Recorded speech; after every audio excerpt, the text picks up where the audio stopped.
O Evangelho de Mateus, capítulo 14. A morte de João Batista. Naquele tempo, Herodes, o governador da Galileia, ouviu falar a respeito de Jesus. Então ele disse aos seus funcionários: Esse homem é João Batista, que foi ressuscitado. Por isso, esse homem tem poder para fazer milagres.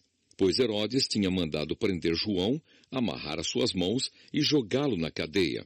Ele havia feito isso por causa de Herodias, esposa do seu irmão Filipe, pois João Batista tinha dito muitas vezes a Herodes: Pela nossa lei você é proibido de casar com Herodias. Herodes queria matá-lo, mas tinha medo do povo, pois eles achavam que João era profeta. No dia do aniversário de Herodes, a filha de Herodias dançou diante de todos, e ele gostou tanto que prometeu à moça: Juro que darei tudo o que você me pedir. Seguindo o conselho da sua mãe, ela pediu: Quero a cabeça de João Batista num prato agora mesmo. O rei Herodes ficou triste, mas por causa do juramento que havia feito na frente dos convidados, ordenou que o pedido da moça fosse atendido e mandou que cortassem a cabeça de João Batista na cadeia. Aí trouxeram a cabeça num prato, entregaram para a moça e ela a levou para sua mãe. Então os discípulos de João vieram, levaram o corpo dele e o sepultaram. Depois foram contar isso a Jesus. Jesus alimenta uma multidão. Ao saber o que havia acontecido, Jesus saiu dali num barco e foi sozinho para um lugar deserto. Mas as multidões souberam onde ele estava, vieram dos seus povoados e o seguiram por terra. Quando Jesus saiu do barco e viu aquela grande multidão, ficou com muita pena deles e curou os doentes que estavam ali. De tardinha, os discípulos chegaram perto de Jesus e disseram: Já é tarde e este lugar é deserto. Mande essa gente embora, a fim de que vão aos povoados e comprem alguma coisa para comer. Mas Jesus respondeu: Eles não precisam ir embora. Deem vocês mesmos comida a eles. Eles disseram: Só temos aqui 5 pães e 2 peixes. Pois tragam para mim, disse Jesus. Então mandou o povo sentar-se na grama. Depois pegou os 5 pães e os 2 peixes, olhou para o céu e deu graças a Deus. Partiu os pães, entregou-os aos discípulos e estes distribuíram ao povo.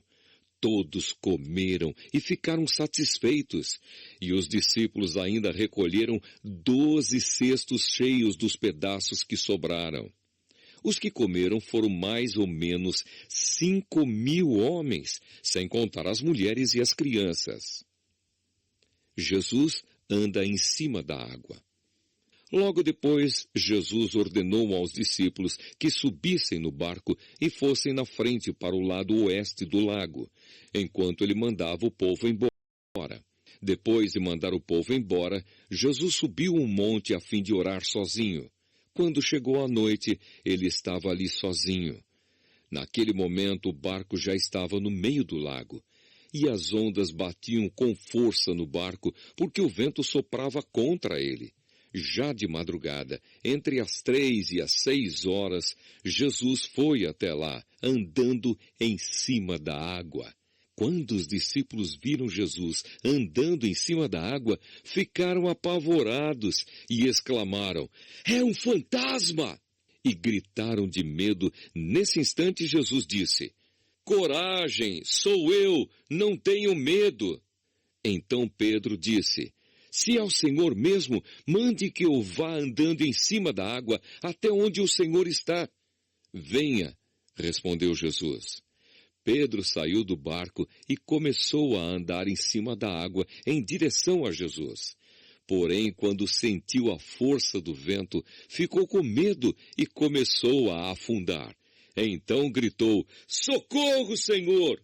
Imediatamente, Jesus estendeu a mão, segurou Pedro e disse: Como é pequena a sua fé, por que você duvidou? Então os dois subiram no barco e o vento se acalmou. E os discípulos adoraram Jesus, dizendo: de fato, o Senhor é o Filho de Deus. Jesus cura em Genezaré. Jesus e os discípulos atravessaram o lago e chegaram à região de Genezaré. Ali o povo reconheceu Jesus e avisou todos os doentes das regiões vizinhas. Então muitas pessoas levaram doentes a ele, pedindo que deixasse que os doentes pelo menos tocassem na barra da sua roupa. E todos os que tocavam nela ficavam curados.